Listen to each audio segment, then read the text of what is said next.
Bienvenidos, un saludo muy cordial a todos y muchas gracias por sumarse a esta nueva edición de la Cátedra en Vivo, en la que, como puede verse en el título, seguiremos reflexionando sobre si vale o no la pena casarse.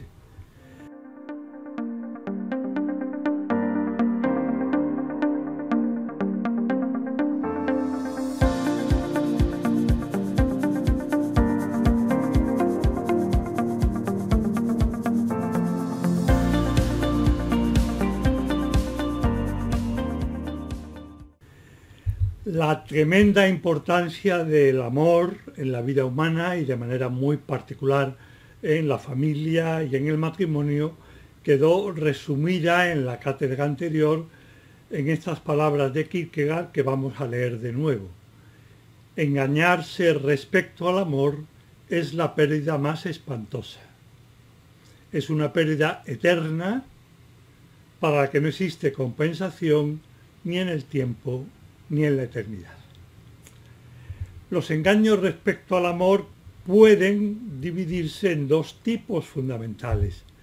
El primero se trataría de engaños en el amor, y ahí introduciríamos y habría que contar las infidelidades en el sentido más habitual y más fuerte de la palabra, sobre todo si es mantenida y hecha un hábito, las faltas de lealtad, que a veces consideramos menores, pero que también hacen daño al matrimonio, la falta de coherencia con el propio proyecto vital de empeñarse en querer más cada día al propio cónyuge, a los hijos, a los amigos, y multitud de cuestiones de este tipo, como pueden ser las zancadillas en el ámbito laboral, o en el ámbito social, o en el ámbito político, las faltas en definitiva de solidaridad y de lealtad con los demás. Todo eso es un daño y es un engaño respecto al amor que se presupone de manera mucho más clara que en ningún otro lugar en la familia y en el matrimonio, pero también en general entre los seres humanos cuando se relacionan unos con otros. Junto a estos que he llamado engaños en el amor, hay lo que cabría llamar engaños también en plural sobre el amor, que es la falta de claridad a la hora de concebir y de entender lo que es el amor. Falta de claridad que es común a multitud de maneras distintas de entender el amor, pero que en todas ellas lo que hay en común es que el amor queda falsificado, queda reducido, no se capta toda la grandeza y toda la riqueza. Muchas veces se le reduce a pura fisiología, como en la frase de hacer el amor o en otras similares. Otras a una suerte de emotivismo o romanticismo tan pobre que no es capaz ni siquiera de colmar las nobles ansias de un adolescente. Si no recuperamos también conceptual e intelectualmente la verdadera naturaleza del amor, es muy difícil que en la vida vivida podamos de hecho amar y amar mejor cada día. Por eso el primer paso, la primera parte de esta cátedra en vivo va a consistir en recordar y puntualizar algunos extremos de la célebre definición aristotélica de la retórica, en la que el amor es descrito con muy pocas palabras, pero cada una de ellas cargadas de sentido, como querer el bien para otro.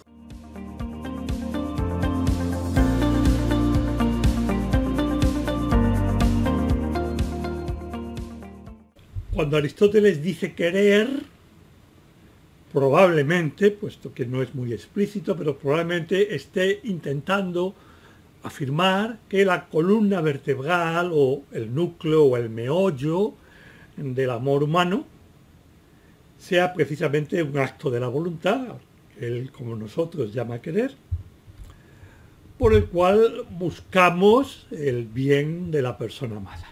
Por tanto, el amor es en su núcleo o en su fundamento un acto de la voluntad, no es tanto un me gusta, me apetece, me late, me beneficia, me interesa, que se mueven más bien en la línea de los sentimientos, de los afectos, y que así interpretadas pueden ser comunes al hombre y al animal. El núcleo, la grandeza del amor humano deriva precisamente de que en su base hay un acto de la voluntad, y además un acto fuerte cuando se trata de un amor real, que yo suelo llamar una decidida decisión, inamovible por tanto aunque las circunstancias cambien, y eso no solo en el matrimonio, sino en cualquier amor verdadero, también en el amor de amistad. Cuando yo soy amigo de mis amigos es porque, por los motivos que sea, ya ha hecho fuerza en mí una determinación clara de tratarlos con cariño, tratarlos con delicadeza y en definitiva, como en cualquier tipo de amor, de la manera propia de la amistad, en buscar su bien. Un acto de voluntad que es mucho más que un sentimiento, que un afecto incluso apasionado, algo que se sitúa a otro nivel y, como decía, marca una diferencia abismal entre los animales y el ser humano. Mientras que los animales inevitablemente se mueven por lo que sienten, por lo que experimentan, si les gusta o les disgusta, si les atrae o les repele, el ser humano es capaz de conjugar en primera persona el yo quiero, aunque me cueste mucho, aunque incluso no me beneficie, incluso me perjudique, si veo que aquello es bueno y genera un beneficio para la persona a la que amo. Y también es el hombre capaz de conjugar en primera persona el no quiero, que muchas veces tiene más fuerza y más dificultad que el quiero, no quiero, y por tanto no lo hago, aunque me muera de ganas, aunque el hacerlo me produciría enormes beneficios de tipo económico, de tipo emotivo. Núcleo, la base, la grandeza, la columna vertebral, como acabo de decir y ahora repetiré, del amor humano, es ese acto de la voluntad. ¿Por qué digo la columna vertebral o el núcleo e insisto mucho en repetirlo? Porque el amor es mucho más. El amor es el acto más pleno de la persona humana y por tanto amamos con todo. No solo con todo lo que somos, sino también con todo lo que tenemos, con nuestras posesiones, con nuestras aficiones, con nuestros ideales, con nuestros errores, cuando sabemos rectificar y pedir perdón, con nuestra petición de ayuda, cuando nos abrimos ante la persona amada y nos ponemos al descubierto y así le ayudamos a querernos de una manera nueva. Los actos de amor son muy amplios, son muy distintos entre sí. La simple enumeración de lo que es el sentido de mi vida, la transmisión a otro de aquello, lo que me ilusiona para que la persona que me quiere pueda, por decirlo así, acertar en el regalo el día de mi santo o de mi cumpleaños. Todo eso es amor, pero todo ello lo es con la condición de que la diversidad de afectos, que puede ser el sentimiento en sí mismo, también tiene que formar parte del amor, aunque no sea el núcleo ni la base, los actos con los que genero el bien para las personas amadas y todo lo que he dicho, los pensamientos, el meter la cabeza para descubrir cuál es el verdadero bien aquí ahora, de mi cónyuge, de mis hijos, etc. Todo eso sí es muy distinto, pero solo es amor con la condición, decía, de que esté como vertebrado, como pilotado, como llevado por un acto de la voluntad con el que quiero realmente y quiero, poniendo los medios para que mi querer sea eficaz, conseguir un bien para la persona a la que amo. En ese sentido, el amar es querer, corrijo un poco a Aristóteles, más bien explicito lo que no está incluido en él. El querer es el núcleo que nunca puede faltar y que hace que el amor lo sea, aunque el querer solo entre los seres humanos no es suficiente para amar, sino que tiene que completarse y proseguirse a través de las manifestaciones de amor y los actos con los que confecciono, por decirlo así, el bien para la persona a la que quiero, aunque ese bien sea una corrección en el caso de un hijo o del cónyuge, de distinto modo en un caso o en otro, o aunque sea la transmisión de un pensamiento. No basta con el querer, sino el querer es eficaz porque precisamente la voluntad es capaz de mover al resto de la persona para dar vida al bien que queremos para la persona amada. Claro, el bien que deseamos para aquellos a los que amamos es múltiple y lo podemos enfocar desde dos perspectivas. Una primera sería intentar enumerar, pensando en cada persona a la que amamos, empezando como es lo oportuno por el cónyuge, pues quiero para ella en mi caso, y podríamos empezar a enumerar, pero claro, esto tiene el problema de que en cierto modo se puede decir que para la persona a la que quiero tengo que desear y poner los medios para lograr todos los bienes que estén en mi mano, con esfuerzo, si es el caso, sobre todo si se trata de un bien fundamental, es necesario y es un deber poner el esfuerzo para lograr ese bien, todos los bienes que estén en mi mano, con una condición obvia, pero que la digo expresamente, si efectivamente lo son. No son una apariencia de bien, algo que me deje tranquilo a mí, pero que realmente no ayude a mi hijo o a mi amigo. Pero si se trata de un bien real que está en mis manos, ¿por qué no habría yo de poner los medios para que ese bien beneficie a la persona a la que quiero? Seguir esta línea puede ser oportuna en determinadas circunstancias, pero aquí nos llevaría un tiempo del que no disponemos y por tanto hay otra que es la vía de la síntesis, y gracias a la cual puede decirse que todos los bienes, todos los bienes que deseamos para aquellos a quienes amamos, pueden resumirse en estos dos. El primero es el fundamento de los demás, que esa persona sea o exista, que es la base de todos los demás bienes, y que esa persona sea buena, que sea y que sea bueno, y todos los medios para lograr que sea y que sea bueno se resumen de una forma clara, si pensamos en ella, todos los bienes que podemos desear para la persona a la que amamos, para que ella sea mejor persona y como consecuencia de mejorar, de ser mejor persona, esa persona será feliz. Ahora, si recordamos algo importante que ya hemos visto también más de una vez, y es que el ser humano puede crecer de manera sectorial por múltiples caminos y de muy diversas formas. Si yo aprendo a escribir mejor, me voy haciendo mejor escritor. Si aprendo a levantar edificios como arquitecto, voy siendo mejor arquitecto cada vez.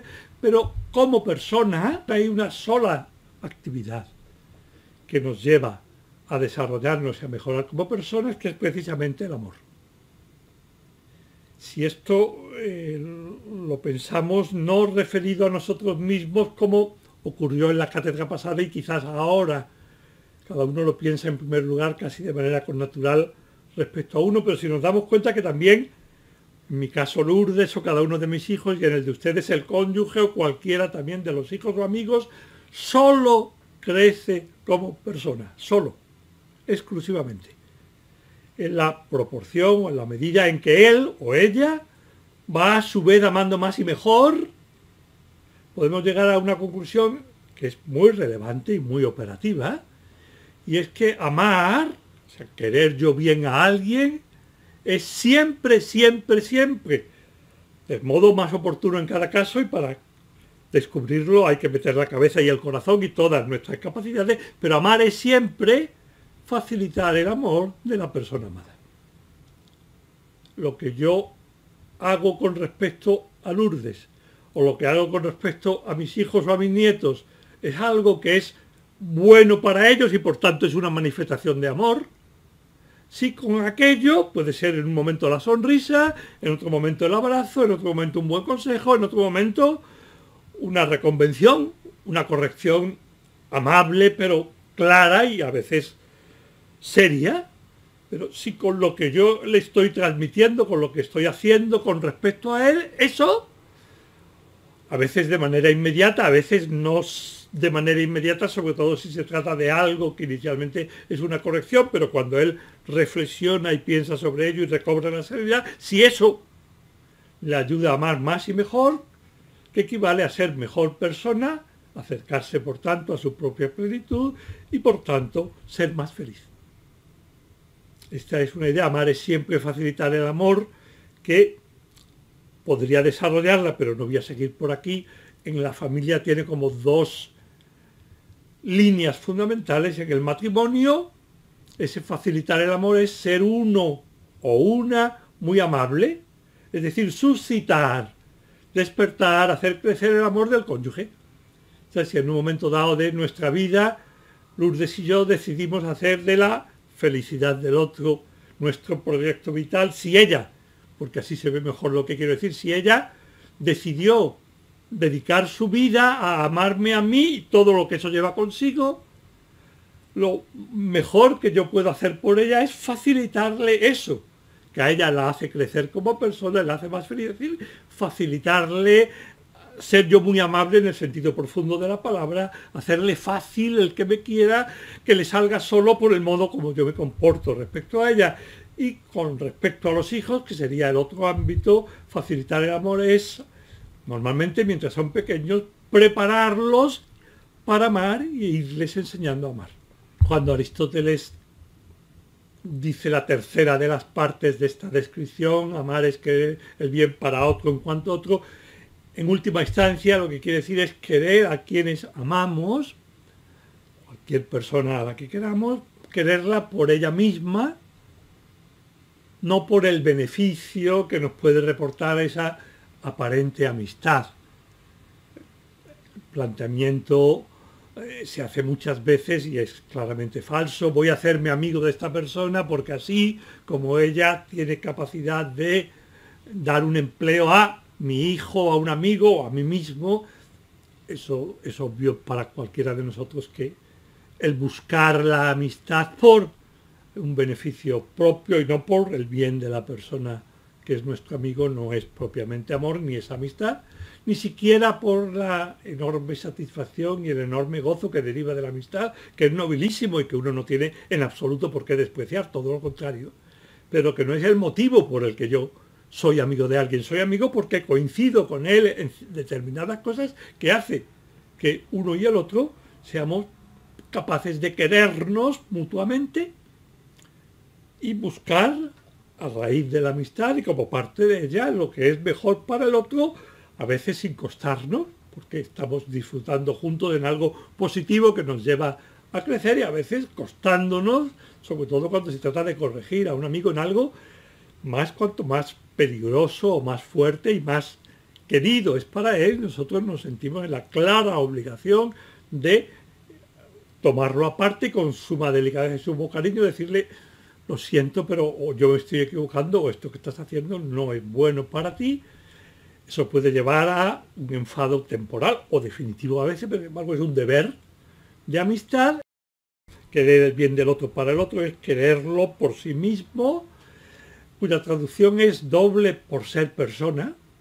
O sea, toda persona merece ser amada por mí, de manera proporcional a la cercanía de amistad o de consanguinidad que tenga cada una, o si quieren, en términos filosóficos religiosos, porque Dios a cualquier persona la ha considerado merecedora de su amor infinito y la ha destinado a ser un interlocutor de su amor, del amor de Dios, por toda la eternidad. Y podríamos decir, yo me lo he dicho muchas veces, ¿quién soy yo para enmendarle la plana a Dios y decidir que esta persona no merece ser amada, me cueste o no me cueste?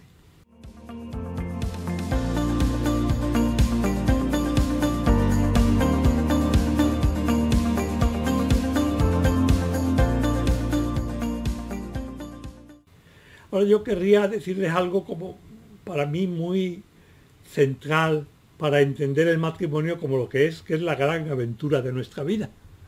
Es algo apasionante y al mismo tiempo difícil, arriesgado, pero que no deja de ser enormemente atractivo, precisamente cuando uno lo sabe vivir a fondo, como la gran aventura de la vida. Yo lo suelo expresar de esta manera porque pienso que se entiende así. El matrimonio es un invento divino.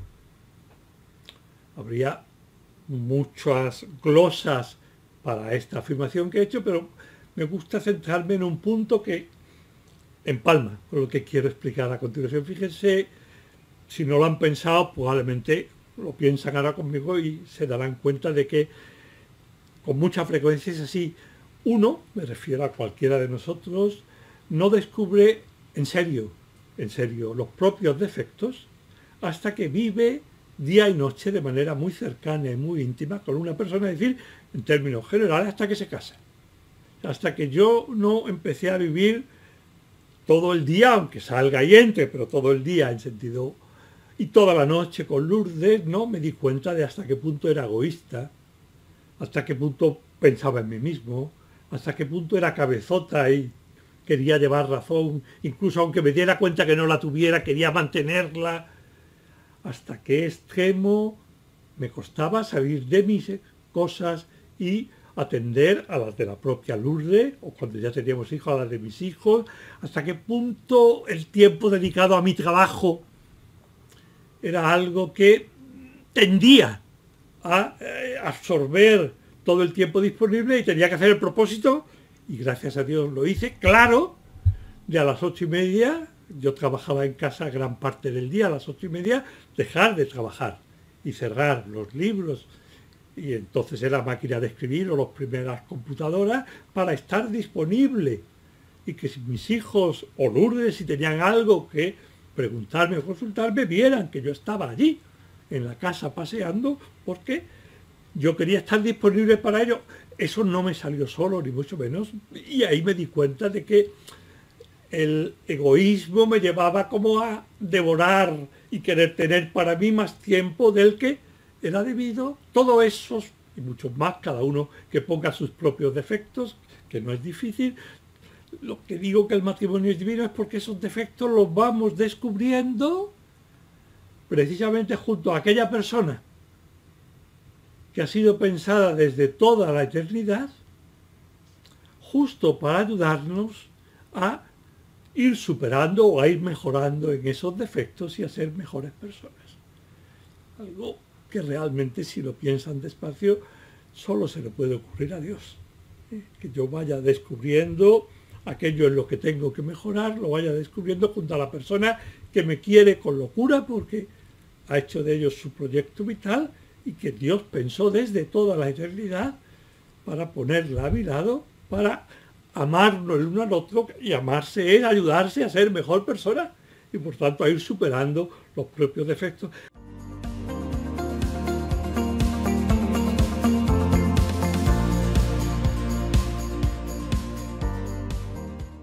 Esto, que es algo maravilloso, como todo lo que es grandioso, tiene también sus peligros. Y el peligro es centrar demasiado nuestra atención en los defectos del cónyuge, movidos por la buenísima voluntad, al menos aparente, y al menos eso nos decimos a nosotros mismos, de que queremos que sea mejor. Por tanto, si tiene algo malo, yo tengo el deber, y ese deber supuesto y en parte real, pero con matices, que es lo que voy a explicar a continuación, se erige de tal manera que le hacemos la vida imposible a quien parece que ya más queremos. Damos un paso atrás, cosa que yo hago con mucha frecuencia, y les pregunto cuál es la primera gran dificultad con la que yo diría que el 99% de las veces se encuentra cualquier matrimonio, cualquiera, con independencia de cuáles sean sus circunstancias de edad, de que sean más o menos cariñosos, de que estén más o menos entregados, de que tengan más o menos formación, etcétera. ¿Cuál es la gran dificultad con la que nos encontramos todos? La primera, que está en la base de todo lo demás, yo diría que es la diferencia. El ser humano no ha aprendido todavía en los distintos ámbitos de su existencia, que son múltiples, a hacer vida algo que repetimos mucho. Dice que cada uno somos únicos y por tanto, si yo soy único, quiere decir que todos los demás son distintos. Y cada uno es como él es. Siempre, siempre, siempre, siempre al casarnos y empezar a convivir, o si empezáramos a convivir sin casarnos, pero cuando empieza la convivencia uno se encuentra con la diferencia, en primer lugar con la diferencia entre uno y otra, que, insisto, sobre todo si es la primera convivencia, hay montones de cosas que no sabe de la otra persona y que descubre en ese momento. Esa es una diferencia que, en cierta manera, uno ya se la espera y también está preparado, o lo han advertido, también la diferencia entre hombre y mujer, pero hay otra diferencia mucho más insidiosa, mucho más peligrosa y que hace más daño incluso después de muchos años de casado, si no la hemos sabido manejar, que es la diferencia entre las familias de origen. Diferencias que pueden ser muy pequeñas, como en la manera de arreglar la mesa o no arreglarla, en los horarios. Primero les doy como lo que permite entender esto que estoy diciendo, y el que a casi todos nos haya ocurrido lo mismo. Es decir, nosotros hemos vivido desde que nacimos con, uno a su manera, con pequeñas diferencias, hemos vivido en el seno de un hogar en el que de manera a veces preestablecida y otras veces porque así salía, había una manera de hacer las cosas.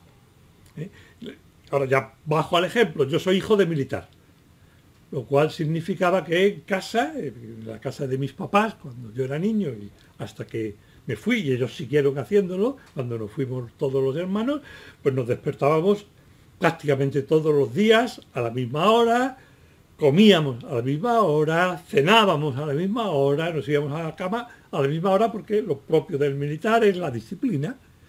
Lourdes, por el contrario, es hija de filósofos y además de un filósofo muy divertido. Y era un filósofo tan divertido que uno podía estar oyéndolo hablar y no darse cuenta de que eran las 3:30 y de que normalmente en España es ahora la mayoría de la gente, incluso en verano, ya ha comido y podía pasar hasta las 4, 4:30. No había ese ritmo establecido, sino que las cosas se hacían de otra manera en función de las circunstancias de entrada uno. Y en este caso yo, que puedes decir, pero ser ordenado es positivo, y yo me he dado cuenta de decir, bueno, cuidado, ser ordenado sí, pero ser perfeccionista o ser excesivamente rígido tiene sus ventajas y tiene sus inconvenientes. Y lo que está claro es que yo, en mi familia de origen, vivía muy bien según el ritmo que habían establecido mis padres, de la misma manera que Lourdes y sus hermanos vivían estupendamente con el aparente o para mí desorden con el que ellos habían no establecido, sino que se movían en función. A mí me costó tiempo el darme cuenta de que son dos modos distintos, que cada uno de ellos tiene, como antes decía, ventajas e inconvenientes, y que es muy bueno darse cuenta de que hay distintas maneras de hacer todo, muchas de las cuales son buenas, y que lo oportuno es que en cada nueva familia, tomando lo mejor o lo que les agrada más de una o de otra, o innovando, cada uno vaya haciendo su propio modo y facilitando al cónyuge y a los hijos la manera de vivir en esa nueva familia que se ha creado. Pero esta diferencia y sobre todo el mantener más tiempo del debido, los platos que me hacía mi mamá, el modo como se vivía en mi familia de origen, incluso sacarlo a colación, eso hace un daño tremendo, incluso después de 30 o 40 años de casado. Porque cuando uno dice, pero es que es mi familia, y ese en mi familia se va a referir a su familia de origen, si lo hace delante mía, yo, en broma, si tengo confianza, no le dejo continuar. Tu familia es tu mujer y tú, o es tu esposo y tú, y tus hijos, no es la familia de origen. Esa hay que dejarla precisamente para constituir una nueva.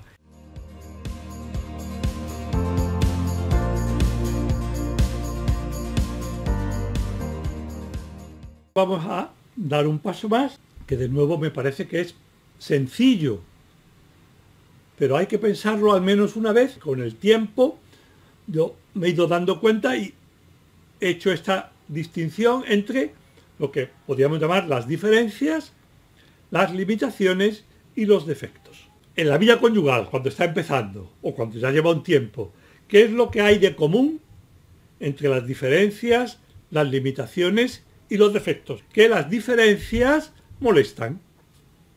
Si a mí me gusta la habitación ventilada, sea invierno o verano, y en pleno invierno abro las ventanas por la noche y a Lourdes le molesta el frío excesivo, pues a mí me molesta que ella inicialmente, luego el cuerpo se acostumbra en 2 noches, en 2, no hace falta más. Y a veces hacemos una tragedia de algo que no tiene ningún sentido, pero de entrada, voy a poner otros ejemplos, una persona que es más bien indecisa, le cuesta el trato con otra que es excesivamente o muy decidida, no excesivamente, muy decidida. Una persona a la que le gusta pensar las cosas, planearlas y hacerlas según lo previsto, incluso el viajar, y a otra a la que le gusta, por el contrario, improvisar, pues uno para adaptarse, incluso gozosamente, al modo de ser del otro, tiene que hacerse un poco de fuerza, sobre todo al principio y sobre todo cuando el amor todavía no ha madurado. Conforme el amor va creciendo cuesta mucho menos y uno incluso disfruta enormemente. Pero fíjense que eso son solo diferencias. O sea, no es mejor planear los viajes con todo detalle que salir a la aventura. Salir a la aventura es una maravilla y hay quien disfruta saliendo de esa manera y hay quien disfruta planeando lo que sería ya, entraría dentro de no diferencias, sino más bien, lo veremos luego de defecto, es el exceso. O sea, la persona que todo lo tiene planeado al minuto y no permite que se salga del minuto, la que no piensa siquiera si esa temporada es una temporada donde se va a poder viajar por los lugares, etcétera, ¿no? Pero las diferencias es, repito, lo que es constitutivo de cada uno de los seres humanos, que es único y por tanto es diferente de todos los demás, y con las diferencias luego diré qué es lo que hay que hacer. Las diferencias nos molestan, las limitaciones de otra persona nos molestan, sobre todo cuando no son las nuestras. Tengo un ejemplo que es el que recuerdo siempre. A mí me gustan mucho las matemáticas y cuando podía dedicarle tiempo y quería dedicarle tiempo, se me daban especialmente bien. Disfrutaba muchísimo con ellas. Y uno de mis hijos, o hijas, uno de ellos, le costaba un poquito más las matemáticas. Y cuando no le salía bien, me decía, papá, ¿me podrías explicar esto? Y yo, que había hecho varios cursos de orientación familiar, ponía la mejor de mis sonrisas y decía, sí, por supuesto, y le explicaba. Y decía, ¿has entendido? Ponía cara de tristeza y decía, no, papá, no he entendido. Entonces yo echaba mano de otro curso de orientación familiar, volvía a sonreír, le volvía a explicar. ¿Has entendido, verdad? Y decía, no, papá, no he entendido. Y por dentro algo en el estómago decía, pero ¿cómo no entiendes esto que es tan sencillo? Luego le he preguntado al cabo de los años y me ha dicho, papá, yo no me di cuenta. Pero claro, yo sí pensaba, claro, esta persona, este hijo mío, probablemente se dé cuenta de que algo que es una mera limitación, que todos tenemos muchas y que hay que contar con ellas. Y no es un defecto, o sea, no existe el deber de, por supuesto, de ser el varón o la mujer perfectos, eso es absurdo y hace mucho daño en los matrimonios, pretender que el cónyuge lo sea, pero ni siquiera que todo el mundo se le den bien las matemáticas o el dibujo o la canción o el baile. Habrá según las circunstancias que esforzarse, pero no deja de ser una limitación. Los defectos también tienen en común con las limitaciones y con la diferencia que nos molestan. Pero nosotros, de manera casi instintiva, sin darnos cuenta, y en buena parte no todo, movidos por el amor real a nuestro cónyuge o a nuestros hijos, todo lo que nos molesta tendemos a meterlo en el saco de los defectos y por tanto a corregirlo, sin darnos cuenta de que no hay que corregir, sino que cada una de estas realidades es distinta de las otras. Las diferencias, insisto, siempre que no sean llevadas al extremo, no son ni limitaciones ni defectos. Las limitaciones no son defectos, son meras limitaciones. Con las diferencias,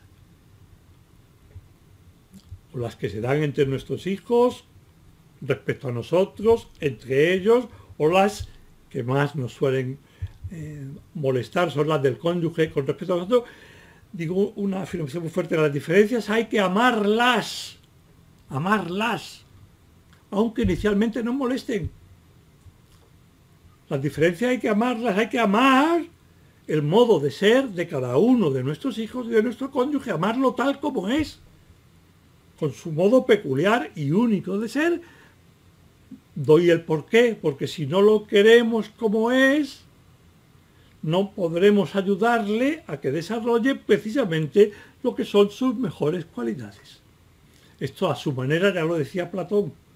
O sea que la realidad es como es y solo mejora siendo a fondo como es. No de una manera distinta, o sea, nuestro cónyuge no puede mejorar, sino en la línea y dentro de las capacidades, con esfuerzo muchas veces, pero dentro de las capacidades que Dios le ha dado, o la naturaleza, como queramos decirlo, y hay que aprender a aprovechar esas capacidades en lugar de intentar cambiarlo por otro que, por volver a emplear la misma expresión, nos moleste menos. Con las limitaciones, fíjese que limitación es algo que tenemos todos. No es solo una diferencia, que es, vuelvo a lo de antes, una persona más rápida en la manera de discurrir, pero que se equivoca con más frecuencia, y otra persona más pausada, que amarra más, pero que no se equivoca habitualmente, porque pensamos las cosas, son dos modos de ser diferentes y cada uno tiene sus ventajas y sus inconvenientes. Hay otras realidades que a una persona se le dé bien el cante, es algo bueno, y que a alguien, como me ocurre a mí, se le dé pésimamente. Cuando Lourdes oía las canciones que yo le había cantado antes y que ella no había oído nunca en italiano, que a mí me gustaba mucho, cuando ella la oía en la versión real, se partía de risa porque no tenía apenas nada que ver en la música con lo que yo le había cantado. Eso es una limitación mía, el que no tenga oído musical ni capacidad de reproducir. Y cada uno tenemos las nuestras, y qué es lo que hay que hacer con respecto a las limitaciones, descubrirlas en el cónyuge y en los hijos para dejarlas a un lado y centrar toda nuestra atención en las capacidades reales y en la fortaleza de intentar fomentar las capacidades. O sea, para educar a un hijo hay que jugar a ganar, no a perder. Si estamos intentando corregir los defectos o las limitaciones, puesto que eso es algo que a él le falta, vamos a perder la mayor parte de las veces, vamos a hacer que él se considere un inútil y le vamos a poner enormes dificultades, y por el contrario sabemos descubrir, y a veces hay que hablarlo con el cónyuge y hacer la lista de las mejores cualidades de cada hijo, y ponemos los medios para que encuentre la ocasión en la vida de convivencia familiar y fuera de casa para desarrollar aquello que se le da bien. Él va a ir creciendo, va disfrutando, y ese mismo crecimiento le va a poner en condiciones de luego él mismo enfrentarse con lo que son limitaciones o incluso defectos, pero con posibilidad de vencerlos. Mientras que si lo enfrentamos cuando es todavía una persona muy pequeña, con muy poca capacidad, lo enfrentamos directamente con sus defectos, lo llevamos siempre al fracaso. Entramos ya con los defectos. ¿Qué es un defecto? No es algo que me molesta, aunque me molesta. Pero también las diferencias me suelen molestar, al principio sobre todo. Las limitaciones me suelen molestar y no son defectos. ¿Qué es un defecto?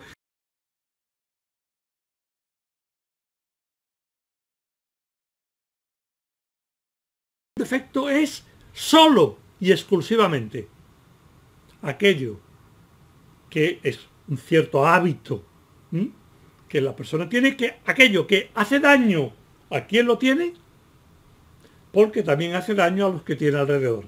Esta ley, si me hace daño a mí es porque hace daño a los demás, es algo que en alguna otra cátedra tenemos que sacar porque creo que es muy fecunda. Yo solo mejoro en la medida en que ayudo a mejorar a los demás. Yo soy más libre en la medida en que fomento y facilito la libertad de los demás. Y yo me daño en la medida en que daño a los demás. Cuando intento dañar a los demás, a quien seguro que me hago daño es a mí mismo. Un defecto es aquel, normalmente un hábito adquirido, no es una acción puntual, que nos puede ocurrir a cualquiera, incluso en contra de nuestra manera habitual de obrar y de ser incluso. Un defecto es algo habitual que me hace daño, me impide crecer, e incluso hace de mí una peor persona porque también dificulta el crecimiento o hace daño a quienes tengo alrededor. Una vez que tenemos en cuenta lo que es un defecto, que no es por tanto una mera limitación, sino es algo negativo, ni es una diferencia que de por sí es positiva, cada uno que sea como es al máximo, lo que tantas veces decimos, que cada uno logre con mi ayuda su mejor versión, que es la que Dios ha querido para él, no la que yo querría. Yo no pinto, ni entro ni salgo, yo me pongo, desaparezco en beneficio de cada uno de mis hijos, para ayudarles a ser lo que Dios ha dispuesto para cada uno de ellos. Intento descubrirlo y ayudarles, y eso es fomentar su libertad. Defecto es lo que me hace daño, porque hace daño a los demás. ¿Y cuál es la actitud con los defectos? Primero, este es arrogante, por decirlo así, o presumido, ¿eh? Eso es un defecto menor si quieren, pero con los defectos primero aceptarlos, y les diría aceptarlos como parte constitutiva de la persona a la que amamos. Muchos habremos oído la expresión amar con sus defectos. Es que si no lo amas con un defecto, no es a esa persona a quien amas y por tanto se va a sentir rechazada. La persona tiene una unidad tan profunda, gracias a su enorme categoría, que no es como el automóvil, o las cortinas, o la mesa, que si no me gusta el color le pido que lo cambien. No, no, a la persona o la acepto y la quiero, tal como es, con todos sus cualidades y también con sus diferencias, sus limitaciones y sus defectos, o no la quiero y no la podré ayudar a mejorar hasta que la acepte tal como es, porque estoy queriendo a otra, a una versión mejorada, pero no a ella. Y si un hijo no se sabe aceptado, no vas a poder ayudarlo. Por tanto, hay que aceptar los defectos como parte de la persona. Amo a la persona, no propiamente a los defectos, porque si son defectos le hacen daño y dañan a los demás. Intento ayudar a superarlos. ¿Y qué es lo que ocurre normalmente? Que al final tenemos que sentir ternura cuando no se superen los defectos. Las personas normalmente no cambiamos. En todo caso mejoramos. En esta línea suelo decir, medio en broma, pero muy en serio al mismo tiempo, que la mayoría de nosotros, yo por lo menos, me voy a morir con mis mismos defectos, pero muy luchados, pero con mis mismos defectos. No, fíjense ahora, les pongo otro ejemplo, también de Lourdes y mío, ¿eh? Normalmente me refiero a ella porque es más sencillo hacerlo, y porque quien va a acabar quedando bien en este caso es ella. Lourdes no se lleva nada bien con todo lo que tenga que ver con números.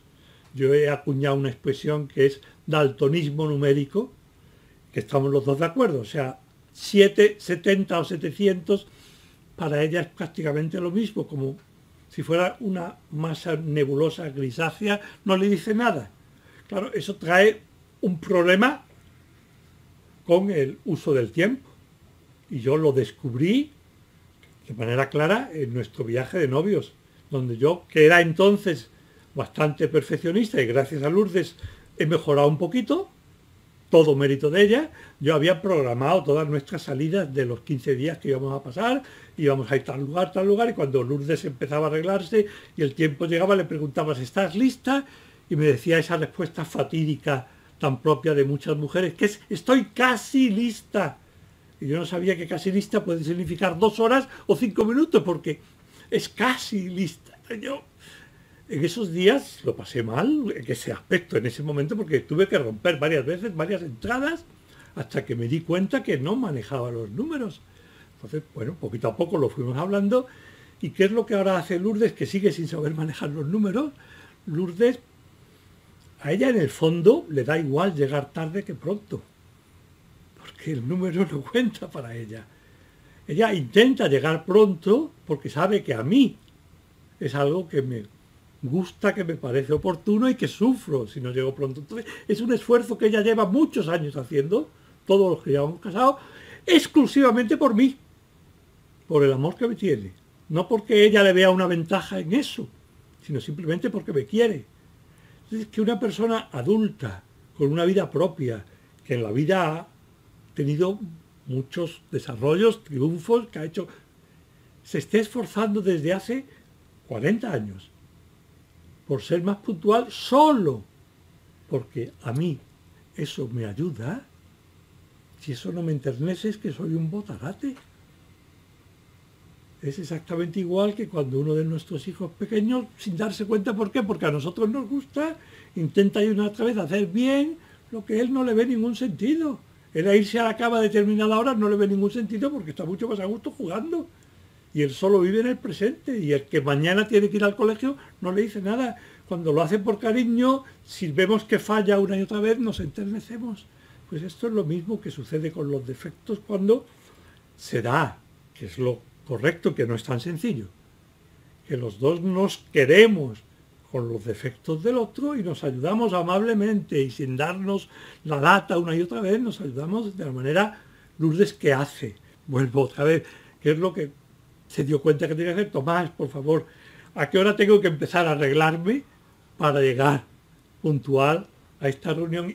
Y después le dije, por favor, cuando queden 20 minutos me vuelves a avisar porque me puedo distraer por el camino y aunque haya empezado a tiempo, no sé si ven a lo que me estoy refiriendo. O sea, el defecto es algo que hay que intentar que la otra persona vaya mejorando en ellos, pero normalmente no los va a superar porque no se cambia de modo de ser, aunque se mejore. Distinguir entre lo que es una diferencia que no tengo por qué corregirla, aunque me cueste. Y si me cuesta tengo que amar más para saber apreciar esa diferencia en lo que vale para la persona a la que quiero y lo que puede dar de sí a favor del crecimiento de ella.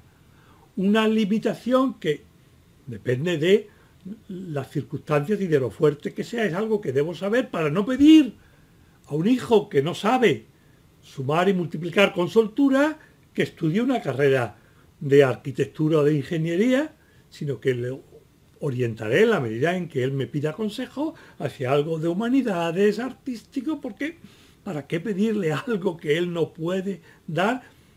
Vamos a fracasar él y voy a fracasar yo, y un defecto es algo con lo que tengo que contar para saber que tampoco él ni ella es perfecto, como no lo somos ninguno, que tiene unos defectos con los que luche, que yo voy a ayudarle porque eso es bueno para ella, pero que probablemente nos vamos a pasar la vida entera, ella ayudándome a mí en cosas muy de fondo y yo ayudándola a ella en cosas que normalmente no son tan de fondo, porque esa es nuestra convivencia y eso nos hace crecer y nos hace querernos más cada día, hasta el punto, y es verdad, que si pasa una temporada relativamente larga y ninguno de los dos nos hemos dicho al otro algún punto, aunque sea pequeño, en lo que podemos mejorar, nos sentimos un poco inquietos y decimos, es que te has olvidado de mí, es que ya no me quieres como me querías porque ya como que no te preocupa y te ocupa tanto el que yo siga siendo una persona cada vez mejor. Llegar a ese punto, por centrarme ahí, en que en el defecto del cónyuge te haga divertirte, en lugar de saltar. Y no es el momento, pero podría contar anécdotas, pero nos estamos pasando. Eso, como el amor en general, no es algo sencillo, pero vale la pena. Como también vale la pena casarse, precisamente porque al casarnos nos capacitamos para poder empezar a amar en serio, de una manera muy superior y distinta a como lo hacíamos antes de entregarnos mutuamente toda nuestra capacidad de amar. Llegados aquí, y como de costumbre, agradezco muy sinceramente que hayas aguantado hasta el final. Te recuerdo que puedes encontrar más información sobre estos temas en la web de Tu Familia y mucho más amplia y honda en los cursos que ofrecemos desde ella. Si el vídeo te ha interesado y quieres seguir recibiendo información sobre nuestras publicaciones, te sugiero que te inscribas al canal y actives la recepción de notificaciones con las novedades. Y ya puesto, si te parece, podrías darle al like, así nos ayudas a llegar a más personas e incluso compartir el vídeo con algunos de tus amigos. De nuevo, gracias y un gran abrazo.